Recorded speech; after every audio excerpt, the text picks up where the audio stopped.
What is going on, everybody? Welcome back to the garage.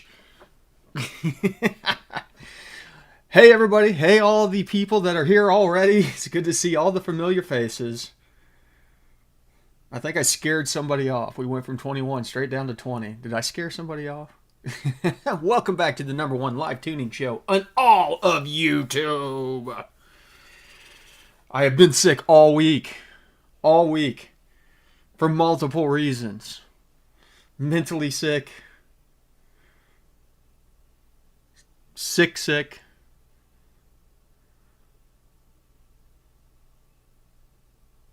Ross, oh man.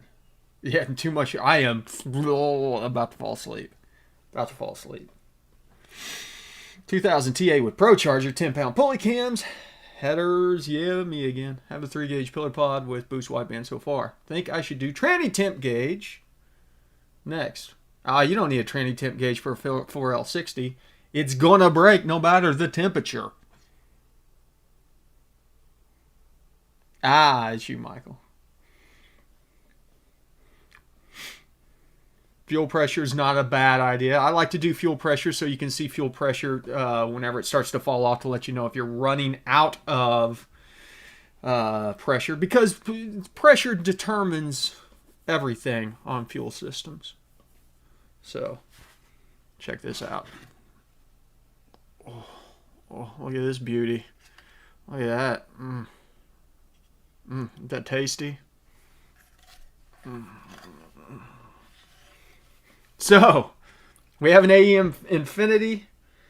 This is the 7 Series. No, I'm not giving this thing away. This thing costs way too much money.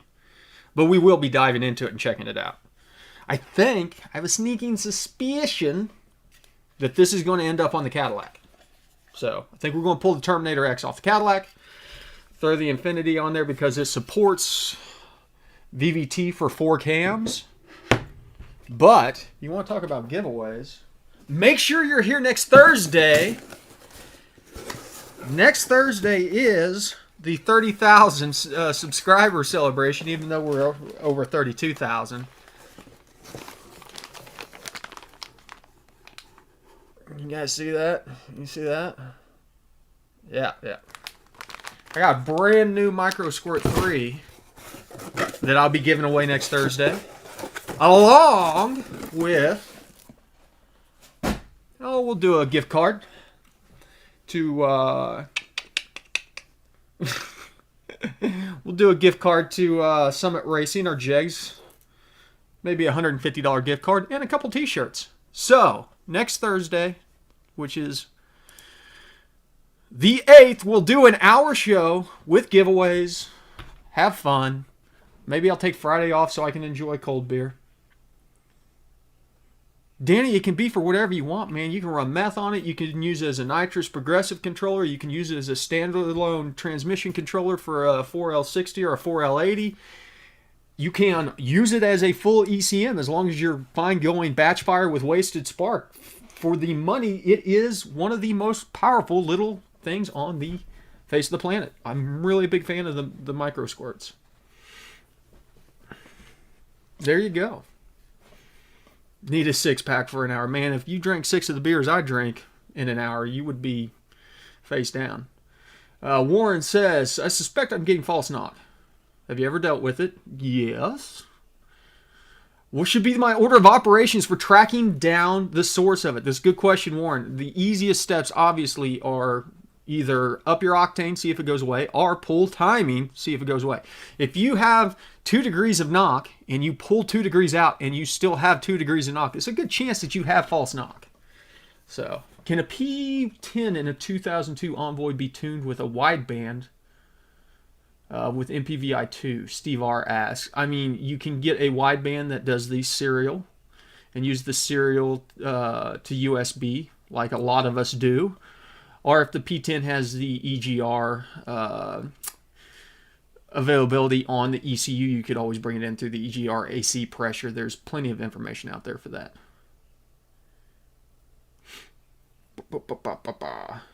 So how do you handle injectors without data? I know the size, but not so much all the data. Well, you try to find comparable data and see if you can get a baseline start point. Then you just correct it throughout the rest of the tune. Because, I mean, as long as it's consistent, you can correct it in the tune. Dirt floor. My power glide shifts too hard. Is it just because it's too built? Ah! Well, the whole family is watching from Outback Steakhouse in Oklahoma. Hey, everybody. Dad, Jared, Megan, and Lindy. Well, not the whole family. My brother, sister-in-law, and niece, along with my dad. Good to see everybody. If you have a 232 input, Steve R., you can bring 232 straight in. Get a DB9 connector for your 232 input, and you will be signal on 2, I believe, and ground on 5. P01 SD only open loop cold start runs lean until operating temp. Jacked up the LFA to 1.08 below operating temp. No longer runs lean. Yeah, red X-ray. If it works, it's correct. Jump cable. Now that it's getting colder in Texas, I've noticed my AFR is way rich now. Should the ECU adjust AFR based off of IAT?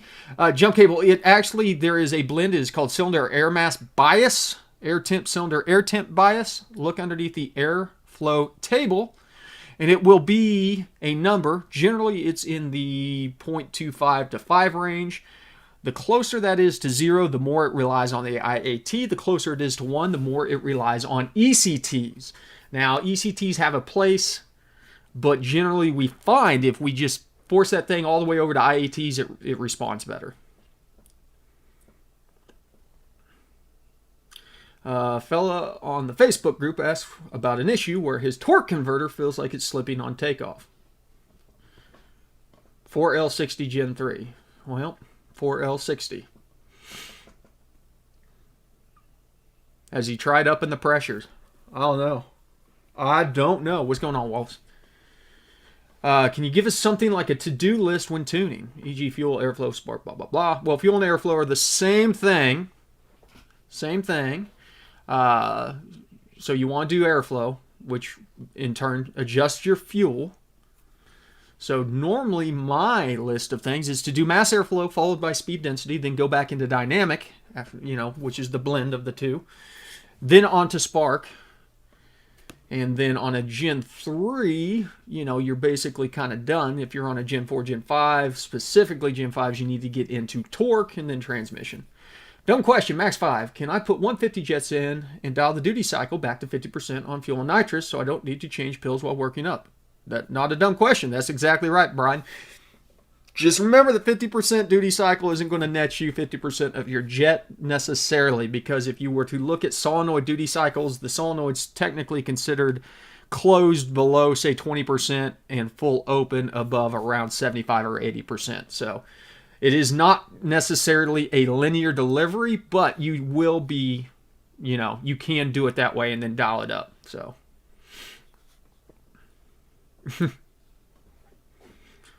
What up, Ozman? Yeah, the 2020 is Did I miss something? Did 4L60s become bulletproof again?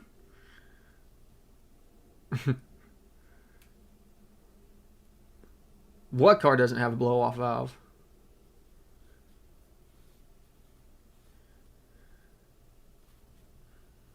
Can't even spin the tires. That's no bueno. What up, DZ? What up, Hillary? So we're to fix the difference in AFR commanded versus actual AFR from wideband. Well, I mean, that's the process of tuning, Tommy. That's why we go in and adjust things like the mass airflow and the speed density.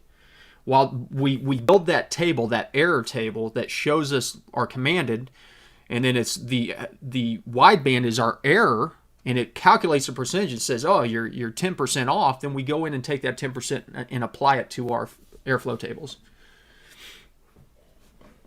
What do you mean it doesn't have a blow-off valve? What's it doing to get rid of air whenever the throttle body closes? Hey, Ted. Hey, Rocket. C7, Z51, 4LT4 conversion. Can I load a Z06 base tune to get it running? No. No, you don't want to load a Z06 bass tune because the tables being used on the Z06 bass tune are not the same tables. So the LT4 does not use all the same tables as the LT1, and if you load in LT4 tables, it will not run properly. You just need to go through the tuning process. Makes the turbo go choo choo choo. Yeah.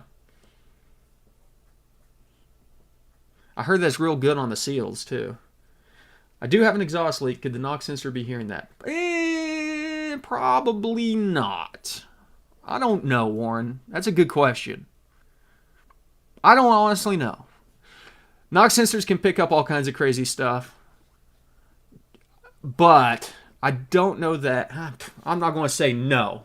It could be. If you increase your regulator offset to lock the converter, do you need to readjust your apply ramp tables to them? I don't think you would need to. You might want to. What up, William? You might want to. I don't think that it would necessarily need to, though. So, for those of you who are not YouTube members or patrons, the Silverado died at the track yet again. We broke something else. Luckily, it was not the motor or the transmission, which I wasn't worried about that. But keep your eyes peeled, because I will be doing a video very shortly going in depth on what happened. Should we tune the VVE last on 5th gen? No. Unknown, because the problem is that things like the VVE table are ultimately how torque is calculated, so you can't properly tune things like torque until the VVE is done properly. That's what I do, Catan. Move them around, see if you can sort it out. Start with the 7 and 8 injectors. Ah, Andrew, welcome to the family. Now you can go watch me destroy my truck. Quick question, can a wideband read lean if it goes way too rich? Yes, it can. And that is a general thing that happens a lot. And the problem is, if you're going that rich that it is reading lean, there's a good chance you'll eventually smoke it. You can start with VVE. There's nothing wrong with that.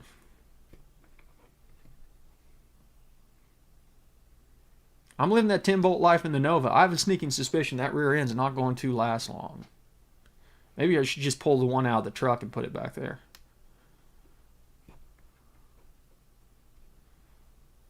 Interesting. Got a local place that sells them for $18 an injector. Why do I have a zombie running across the screen when somebody becomes a member? I need to change that. Do I need the HP Tuners Pro Set to tune for cams, turbos, and such? You can do it with the bass. You can do it with the bass. Frozy. Literally the only thing that the Pro Feature Set gets you right now is the analog inputs. That's what I've got. Catan is an 8.5 10-bolt, but I just don't think it's going to stand up to that big of a motor. See, John the Jungle said he broke 3 rears on his old 74 Nova back in the day, which is impressive because they didn't make any horsepower. I'm just teasing, John. Awesome, Warren. I appreciate it, brother. Have a nitrous purge. Yeah, exactly. I said they weren't bad, but I never said they were good. I can say that about everything I do.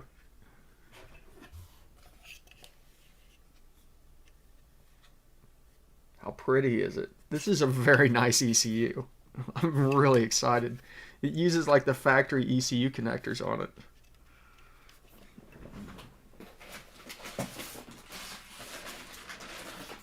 Look at this spare wires. Just spare wires.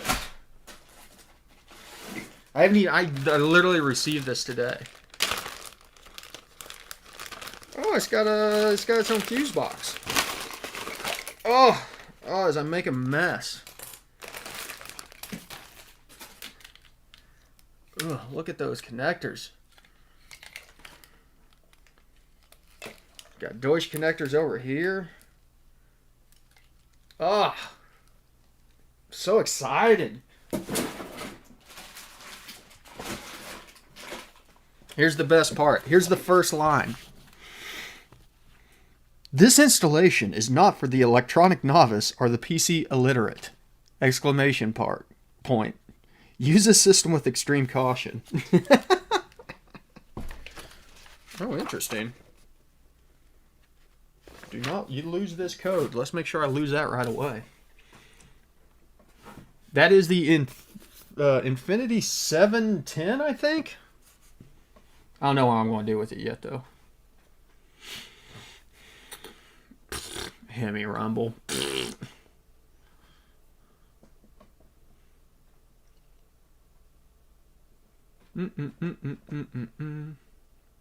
Nah, you don't need a 2-bar for a cam, Theo. It's only for boosted. MK, not really, because the harness that I had for Project Country Club was the LS6 harness. So, I mean, just one harness off. I'll have to build this harness out regardless of what I put it on because it's a pretty bare setup, lacking a lot of the terminations on it. So, see you, Brian. How's the Nova? Good. In fact, today, okay, so here's where we're at. Got the power glide in. Got a little frustrated because I didn't have reverse. Then I realized that it's got a Pro Tree trans brake in it, so you have to engage the trans brake to go in reverse, which luckily I'd ordered the reverse light switch, so I just wired the trans brake through that, so whenever you put it in reverse, it automatically engages the trans brake. But the 13-inch torque converter for the Turbo 400 that I bought for it is a little bit tight in the bell housing. It's a little bit tight. A little bit tight. As in it rubs in a couple spots. Probably shouldn't have gone with a 13-incher. But, man, it drives great. Oh, it's such a... That thing, it kicks so hard into gear. You can tell that there's just nothing done to that thing to make it drive smooth. It is all about the power. Yeah, it's... I'm letting it self-clearance. I don't care. It's a $200 torque converter, so I wasn't going to drop the transmission out to figure out where it was rubbing and hit it with a grinder. I'll just let it do its own thing. And then I got the gauges set up today. Oh, thanks, Jump Cable. Appreciate it, brother. Got the gauges set up today, and long story short, I wasn't thinking whenever I bought a mechanical speedometer, knowing that I was buying a race transmission, which is not going to have a speedometer output on it. So I did buy a GPS one and then a digital gauge to go with it. I don't like the gauge that I bought. And it's the only reason behind that is because all the other ones, those Equus gauges, I don't know if you guys have seen them. They're dirt cheap. But they're backlit. The numbers are backlit. And they look really good. I got a video I'm going to be putting out probably tomorrow on it. They look really good. Now that speedometer looks like crap. Well, I was able to find the speedometer from that company that's electronic. This Equus company, they're actually owned by Autometer, which is really weird because I bought the speedometer directly from them and it charged me from Autometer. What up, Imps Up? Good to see you again, brother. Danny, it is a turbo input spline on this Power Glide. So normally it does not, but whenever you go to a upgraded, a power hungry Power Glide, they go to a Turbo 400 spline, or a turbo spline as they call it. Hey, it is self-clearance almost to the point where it only makes noise in first gear. What did I miss? Put a 200 pill and sprayed from the hole. Ooh, well, if it handled that, did better than my truck did. What's a check after I'm done tuning? You make sure everything is good. Turn your fuel trims on, see how far they're off. That's what I like to do. Fuel trim should be as close as the last airs that you put out. So, you're looking for fuel trims that are going to be probably 2 to 4% on the rich side. Got a question. Currently tuning in 2011 Camaro SS cam, and I'm on VVE, struggling so much with it. Zone's the best way to do it for the entire table. Yes, I have had so much more luck by doing zone tuning on the last few cars that I've been doing IMS up. I would break down the zones, do the zone histographs, all that jazz. And in fact, I put that file, I made it available. You can get it off of the repository. I don't even remember. What's the address for the repository? pg4car.com.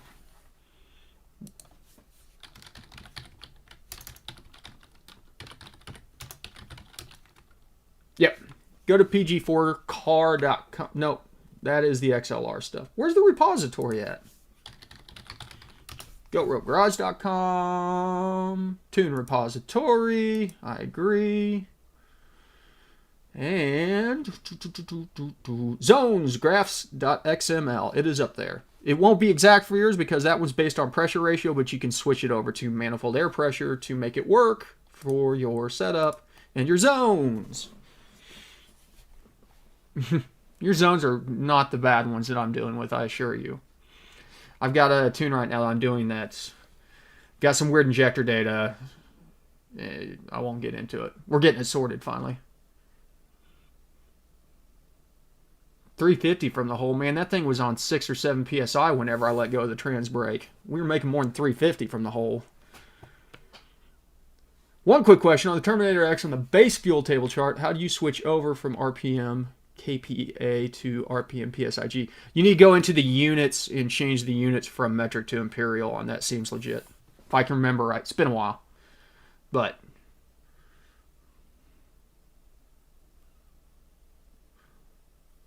what do you think is more beneficial on boost, E85 or meth?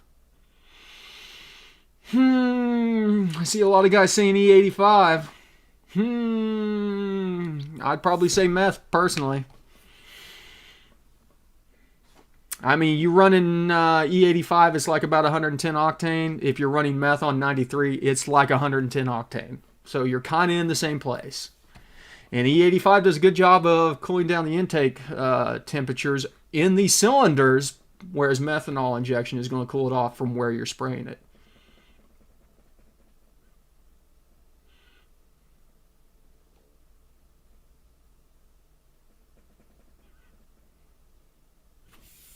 Oh, 350 on the nitrous. You're talking about yours. I'm talking about whenever I broke the truck. Do I have to pay for HP Tuners credits on a new ECM if I'm installing an already licensed tune? Yes, because the credits are tied to the ECM.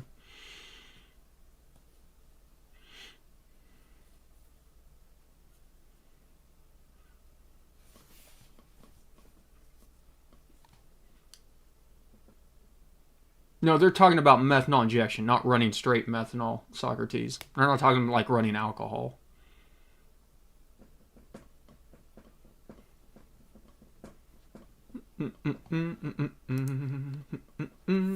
So once again, next Thursday, the 8th, make sure you are here.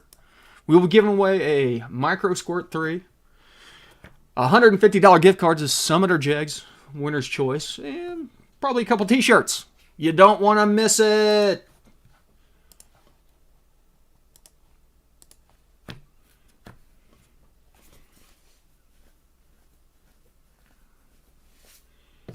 Sub, I don't even remember what your question was.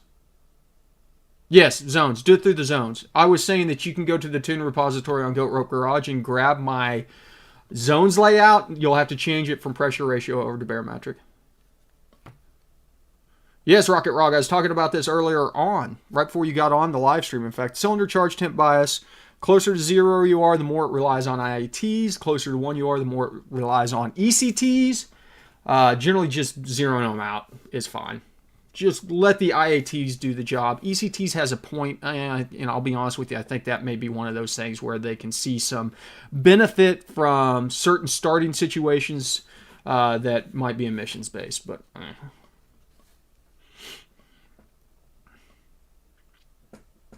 What about the math for filtering? Okay, yes. That can be confusing. You've got to realize that it's breaking the zones up on the edges of the zone. So if the zone starts at 300 kPa, or not 300, 30 kPa and goes to 60, you're looking at your setting is in between those 2 points. So your manifold air pressure is right here, and then you've got one that says greater than 30, less than 60.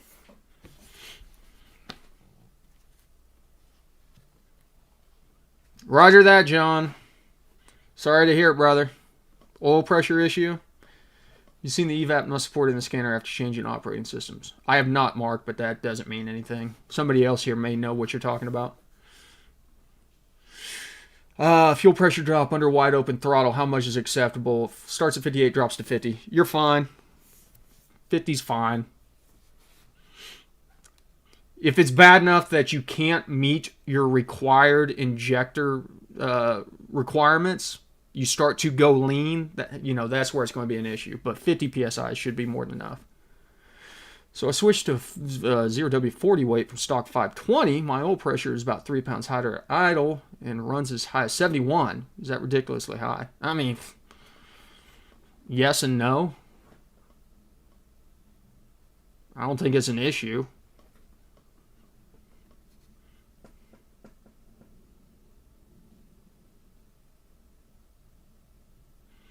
Well, it takes a little while, imps up. Takes a little while to get them set up, man. Ugh, oil screen got clogged with carbon gunk. Sorry to hear that, brother.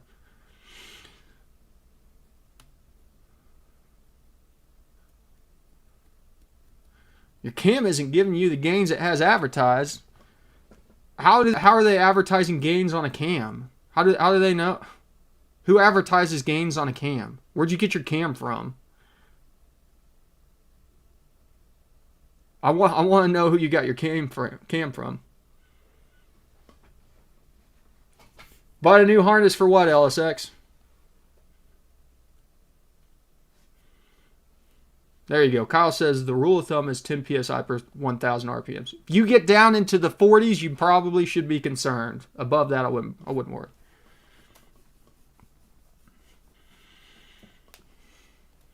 I don't care what the power band's to.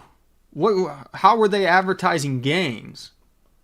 Is saying that it's supposed to give you power? Are you sure? Yeah, you might be floating your valves or something.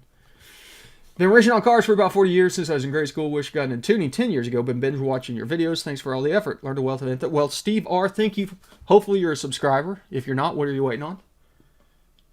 And, yeah, thanks for stopping by the live show, man. Yeah. What's your, what springs have you got in there, Michael? Because you may just not have enough spring pressure. Dude, if it don't go lean at 32, there ain't nothing wrong with it.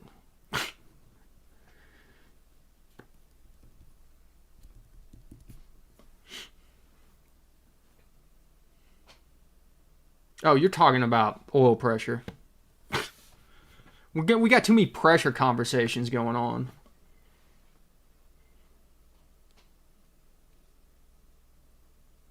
I need a new harness so I can hook a horse to the front of my car.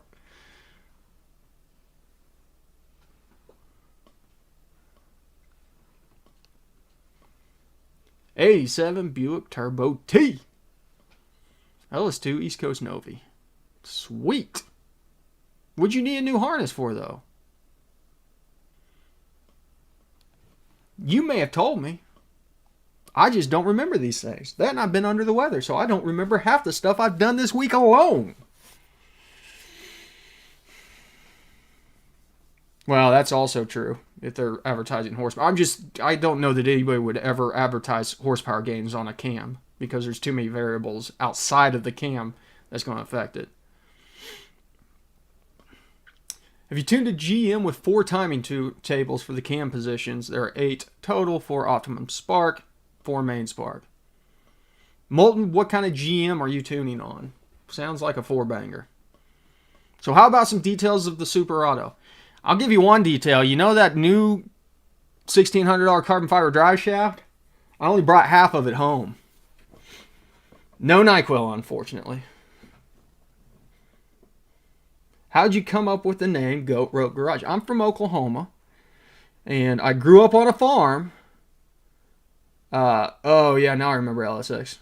And it's just something my grandpa used to say. It's like herding cats. It's a goat rope. If you ever seen kids try to do goat rope, tackle a greased hog, all kinds of stuff. Man, Molten,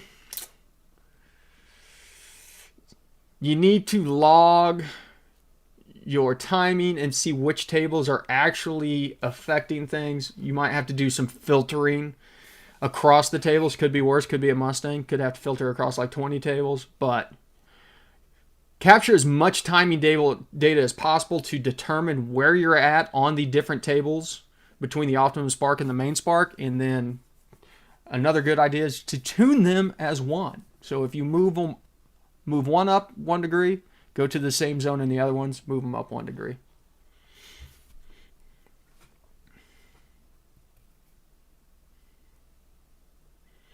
Well, John, the problem is we were in the staging lanes, and I was talking to Justin, my buddy who races the motorcycles, and he goes, "What do you think is going to fail?" And I said, I got a pretty good idea of what's going to fail.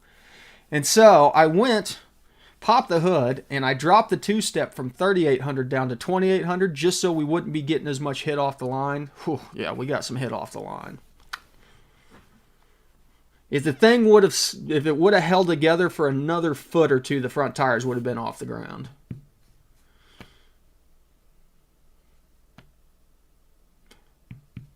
Yeah, Catan's right. Probably 0.85 off the hit.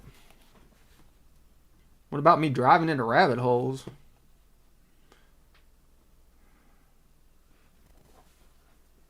Well, Michael, you might be out of heads at 6,000 is the other problem. So the cam might be designed to run to 7,200, but the heads may not let you breathe more than past 6,000. You've seen changing operating systems cause issues before and functions not. Yes, Mark, that will definitely happen because there's so much stuff going on in the background that we don't necessarily know about. Whenever you change an operating system, other things are not going to work. That's literally why we changed the operating system on the Super Auto, to get rid of all the systems on the Super Auto that was keeping it from running properly with the Turbo 400.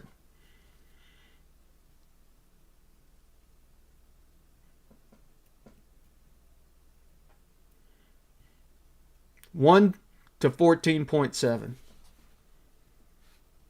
IMSUP should be the very bottom one. It says something about zones. Zones.graphs.xml. Where'd my chat window go? Oh, hey, we're over 8:30 already. Oh, when I dove into one of those rabbit holes. Nah, it was just as said. It was Grandpa would be working on something and it was not getting anything done, and he'd call it a goat rope, and so, what we do is a giant goat rope.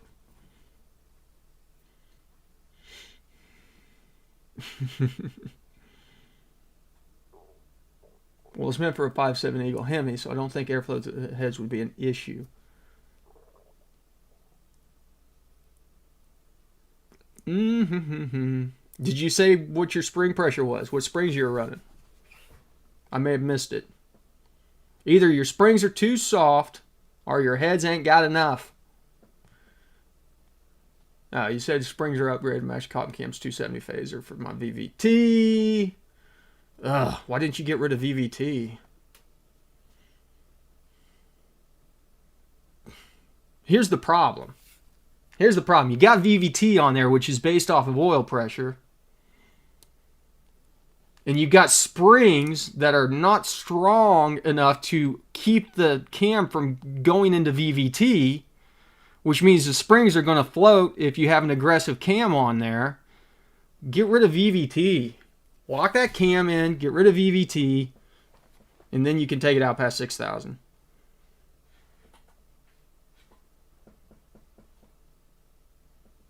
Bango, as the Sleeper Auto said, should have installed the lockout. It's rolling the cam back at 700. That's what happens.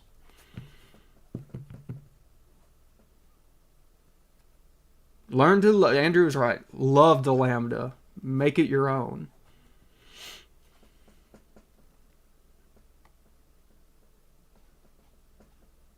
Well, stick with VVT and just stop running it up to 6,000. I mean, you can't have the best of both worlds. That's how it boils down, man.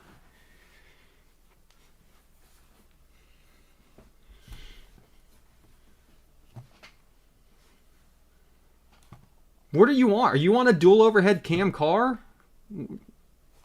Because if you are, then yeah, stick with VVT. If you're not, why? Why would you ever want VVT on a pushrod engine? Oh God, and you got the active runner's wire. I'm going to bed, Michael. I'm not having this conversation. Get rid of all that crap.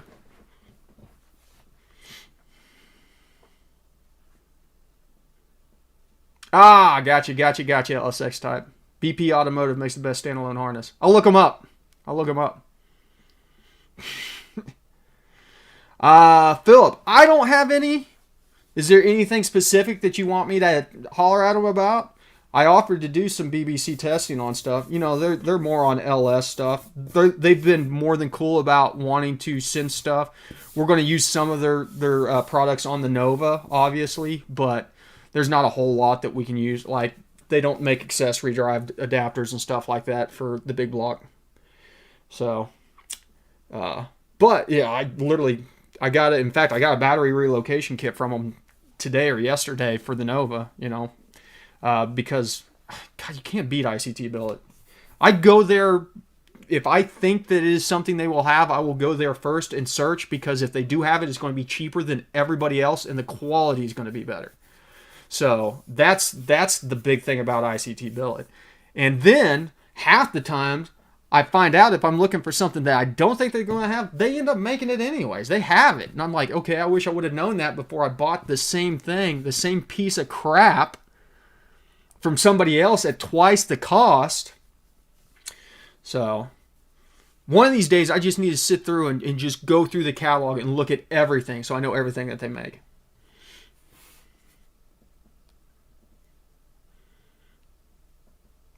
Literally, this is a common issue on VVT with aftermarket cams. VVT is dumb on a pushrod motor, period. And with an aftermarket cam, as it gets more aggressive, the oil pressure that is used to retard the cam does not work. It can't do it. You're putting too much spring pressure on it. The lift is too high. The duration, all of those dynamics just does not work. Nice.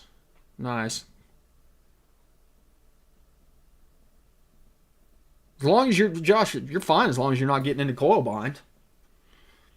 You can run $5.99 as long as it doesn't bind the coils, which you would know if it did. How do I lock it out? You need to get a phaser kit.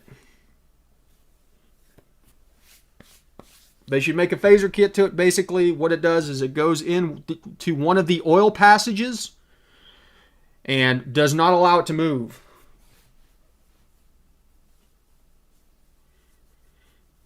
IMSUP, email me. I have a set of zones for a manifold air pressure config. You will have to set the zones up in the config to match the config so you can use this scanning file. But I will warn you, it is set up for a 3-bar setup, so it's going to have the full table. If you're only using 1 or 2 bars, it's not going to be worth it. You're still going to have to build it out. Other than that, I mean, yeah, I guess you could pay me to set up one for 1 bar. Wherever you want to do. Whatever you want to do. I need $20 for beer, so if you want to send me the file and $20, I'll knock it out for you. Get rid of all of it. You don't need 7 degrees. Michael, do away with it all. Do away with it all and rev that thing to $7,000 like it's supposed to be. Better be one hell of a beer. I don't think you understand what goes into building the zone filters for VVE.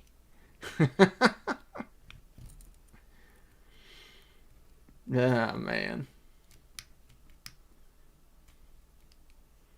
Cancel it mechanically. You can do it, you can disable it while tuning, but if you're running aggressive cams like that, it is still going to overcome things like oil and spring. There's spring pressure and oil pressure on those, and the spring pressure is not much.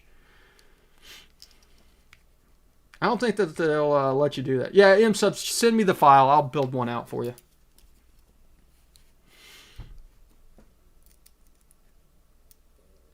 Well, first, Michael, I would call the people that sold me a cam that's good to 7200 and VVT operation, and I'd ask them what the hell that they were thinking. Yeah, I just need your tune file. I would ask them what they're thinking trying to make a VVT cam that's good for 7200. When would you switch from a 2-bar to a 3-bar? Whenever you exceed 14.7 psi of boost. the cam's not going to care as far as that goes, though. You could lock out that cam and it'll be perfectly fine. Your lifters may have an issue. I don't know about that setup, but yeah, 7,200 RPM VVT, fun stuff.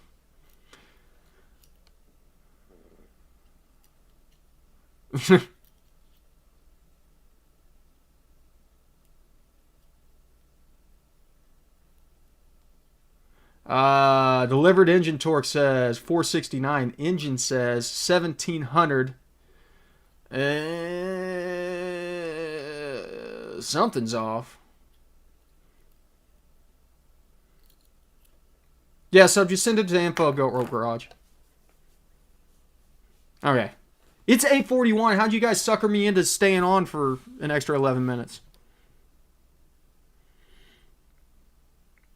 What kind of shift light you got, Danny? Do you need an RPM signal? Yeah, I need to go to bed. I'm delirious. Oh, I do love you guys. Listen. Remember, next Thursday. Big drawings. Don't miss it.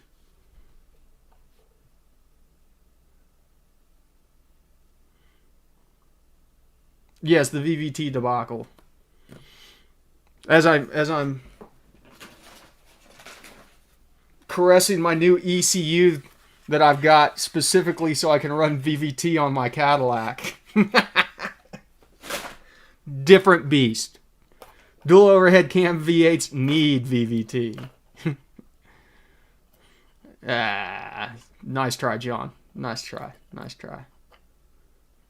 So, listen, I got a video coming out on the rest of the gauges. There's some interesting information in there. And then I will do a video this weekend on the Super Auto. We will go over what broke, what we're going to do to fix it. At least fix it to get it off the trailer. And then we will look at the damage that was incurred after we tried to load it on the trailer. Oh, man. It was not a good Friday night. So, but next Thursday, big drawings. Have fun. You guys know the drill. ABT, always be tuning, and we'll see you next week.